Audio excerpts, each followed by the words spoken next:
नमस्कार मित्रांनो, मी एम के पेनकर आणि स्वागत आहे तुमचं आपल्या मिनी लॉगमध्ये. तर मित्रांनो, यावर्षी पावसाने मेमध्येच हजेरी लावली. तर कुठेतरी मान्सून राईड करायची होती. तर फायनली डिसाईड झालं Bhimashankar meeting point Pen bypass. सगळे आले, 3 बाईक्स आणि 6 जण. इथे 5च जण आहोत. एक वडगाव पुणेमधून येणार आहे.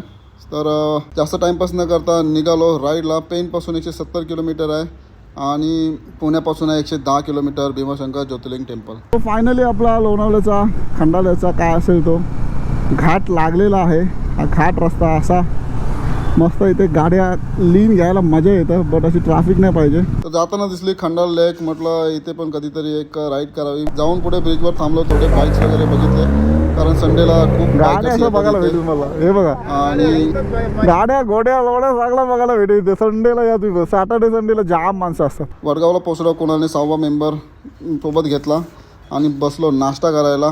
बाकीच्यांनी पोहे मिसल आणि मी शिरा उपमा आणि चहा मागवला. तर सगळं खाल्लं. चाय काय आलाच नाही. तर खाऊन पिऊन निघालो पुढच्या रस्त्याला.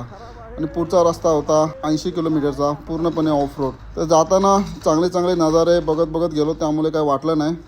जवळपास मंदिराच्या आल्यावर संडे असल्याने थोडीफार ट्रॅफिक होतीच, पण बाईक फ्री चालत होती, त्यामुळे त्याचं पण काही टेन्शन नव्हतं. मंदिरापाशी आलो आणि दर्शनाची रांग दिसली बाहेर.